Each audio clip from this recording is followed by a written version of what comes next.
This is my Citroën 2CV suspension cylinder. So let's see the disaster inside. The springs are all good, but have a look at this. A good part of the object found its way inside, and that's why there was a lot of noise and friction. Let me indulge in some blasphemy here, my fellow 2CV cultists. The 2CV suspension is rubbish. No one ever dares to say it because it is ingenious, and it's true, it is ingenious, it's very good and I love it too, but it's also rubbish. Have a look at this suspension here, normal suspension. This is my other car. It's 60 years old and never caused any problems at all. Whereas the 2CV suspension, after a few years, starts making noises. So here's the culprit. This suspension rod moves in and out of the cylinder, and it slowly transports dust and dirt into the inside of the cylinder, from where it will never come out again. Unfortunately, there is a solution to this. Have a look at what I did to fix the problem. FedEx woke me up this morning with my 2CV suspension parts. Let's see what's in the box. Right. Okay, let's remove the old ones and put these ones in. Step 1. Put your dishwasher on stands on one side. There's no need to take off the wheels. So here I start at the front left side, and the first thing I do is I take off the suspension link at what's called a knife edge joint. Just take it out. It comes out easily.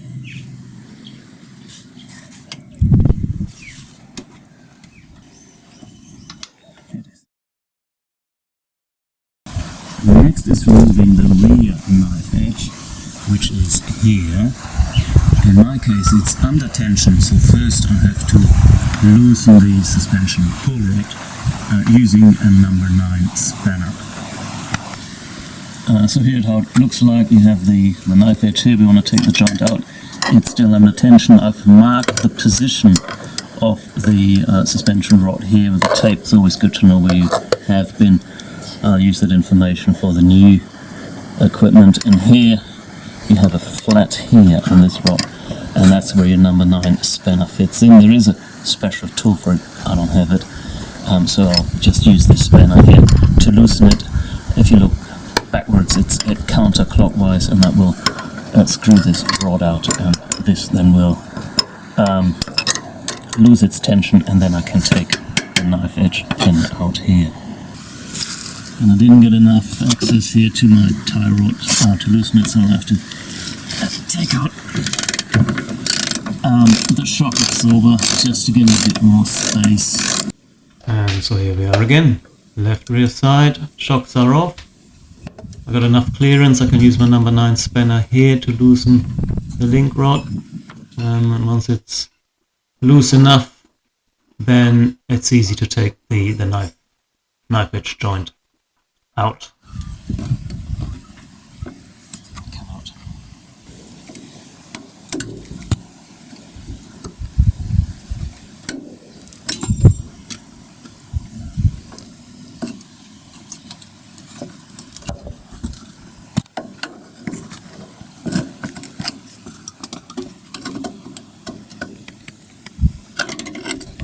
And here it comes out. Keep in mind, the rear knife edge is different to the one in the front, so don't mix them up.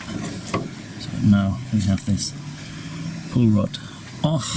So the next one to loosen is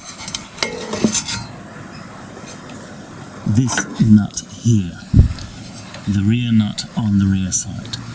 Don't loosen the front ones first, because if you do so, you'll have trouble getting this nut off.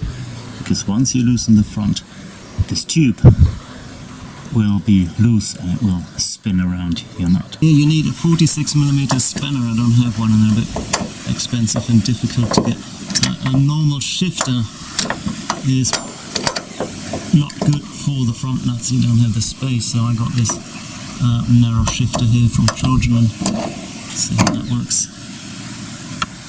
And you have to, if you look again backwards, move it clockwise, or if you look forwards, move it counterclockwise. That will release this nut here.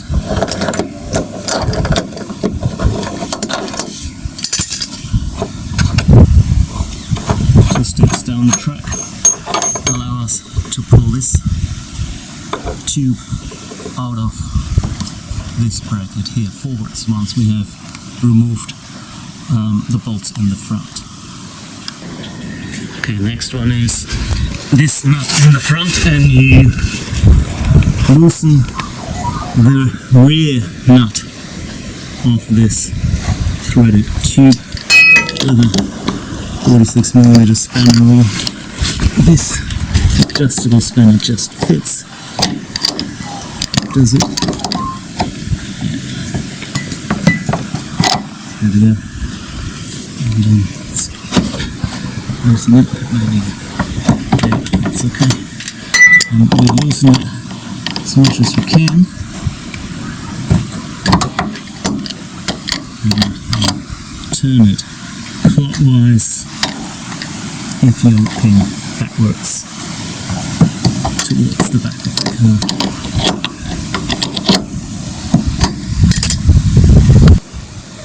And the time will come when the tube will start spinning, so what you do is you loosen the front nut and you hold on to this with a wrench like so. Make sure you're not squeezing the thread of the tube, instead you're on the nut, and then you can continue screwing or undoing this nut clockwise towards the back. This gives you better visibility, so here we are, we have to loosen this nut. And once this tube is loose, you can turn it by hand as I'm doing now. Pull it out, here it goes out, forward. Now, first, there's the rubber gate forward. Up across this board here, there's a bit of force, there it goes. Alright, now I can pull this. And actually, to get the front out easier, just realise, screw, turn this nut, which is at the back of the cylinder, backside of the cylinder, that's the front nut, turn it towards the cylinder, so looking forward clockwise. That allows the cylinder, there you go, allows the cylinder to slide back better. And once it slides back better, it comes out easier out of the front slotted bracket. Yeah, but before you can take out the front, you will have to actually pull here at the back, pull this tube out first. So undo all the two nuts here, and come off anywhere now, and then pull this out. This tube, that comes all the way out, and again we'll have to move that gaiter here right to the front. And mainly the hammer and the persuasion. Eventually it should come out, and you pull it all the way through the bracket, forward, and then that cylinder will become free. There we go. Now it's very loose here. Now we go back to the front. That's it. That's the front, and that's the same bracket, except it has a slot, which means you can take things out. And here we are. The whole cylinder. Now next job is putting the new cylinder in, and first have a look at one side of the cylinder, and there's a marking saying AV, and this means this is the front. Okay, next you clean all those bits, check for damage, lay them out in the right order, and then you start reassembling the front, but not the back.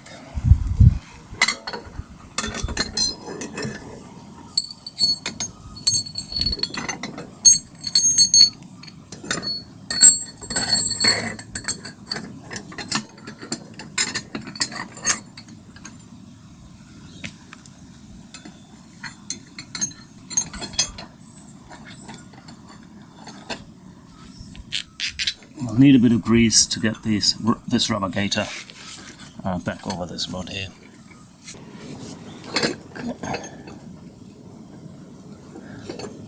An important, don't put the rubber gaiter over the tie rod yet, because it needs to stay here until you have properly installed it.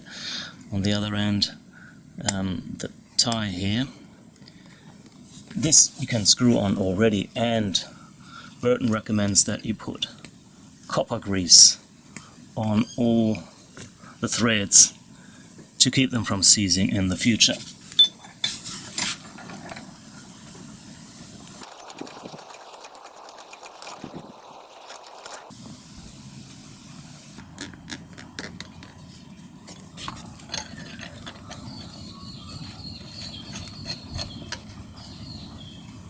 And we can slot it into the bracket here, and then later push the tube on and then bolt it. But first in the back you put this rubber buffer back on, just slide it on, and this one nut. The rest, it's easier to put it on later. So these two things, and then push the rod all the way in, makes it easier to put it in. And now I'll try to slide it back in. I'll start here at the back, slide it through this tube at the back, and then I'll hook it on the front, which has this slotted bracket here.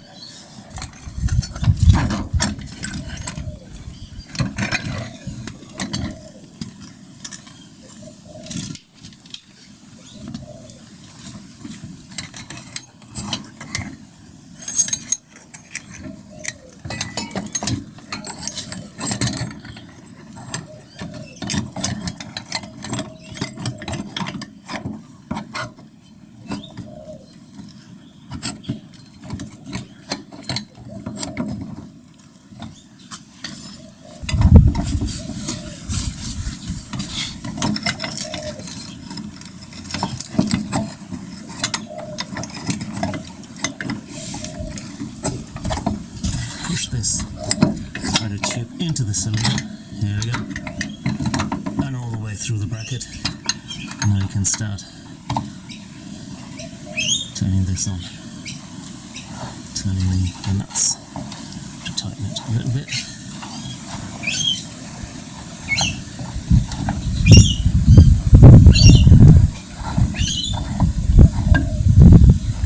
Okay, into the bracket.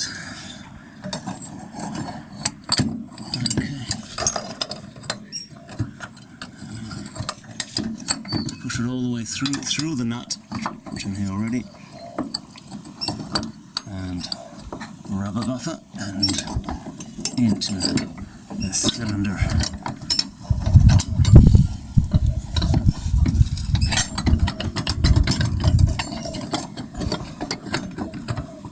There we go. Slides in, and I'll start turning this nut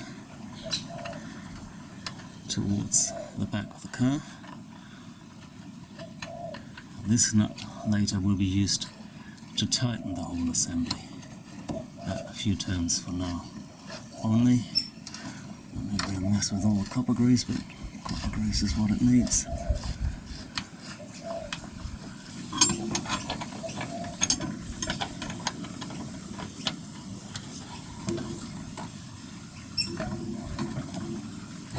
Now I have to tighten things by turning, this is the rear again, turning this nut forward or backwards in this direction. And you do it on both sides, and the front the same thing. Tighten it by turning this away from the cylinder, which pushes the tube into the cylinder. And you do it until you cannot turn the cylinder with one hand anymore, but only two hands. This is back at the front of the cylinder, and I'm tightening it here by turning the nut this way.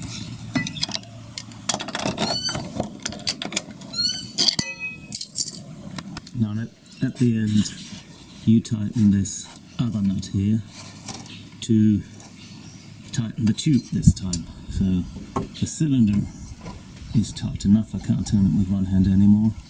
That was achieved by moving this nut this way, and now it's the tube itself that will be squeezed into the bracket. Let's just do it like this. And the next thing is to put the knife edge back in. It's good practice to put a lot of grease in here. And the knife edge doesn't need grease to function without friction. That's the beauty of a knife edge, but it's just good to put some grease in for corrosion protection.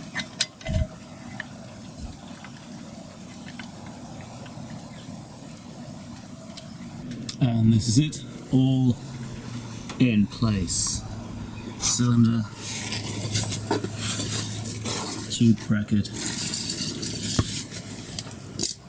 the tie rod, and the knife edge at the back as well. So here we are. I've replaced the suspension on both sides, and have a look at this.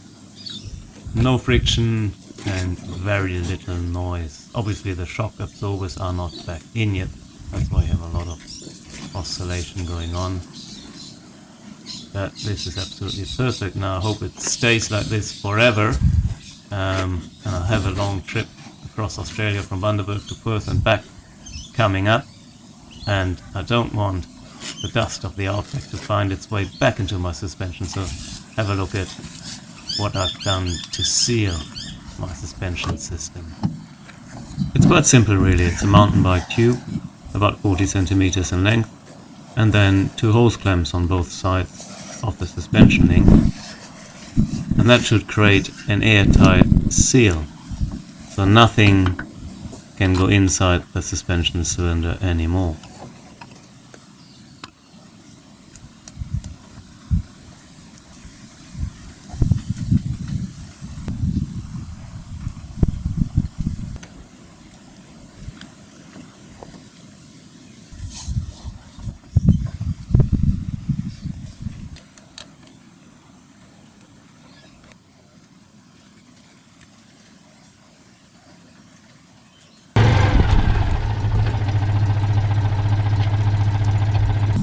And that's all from me. Goodbye.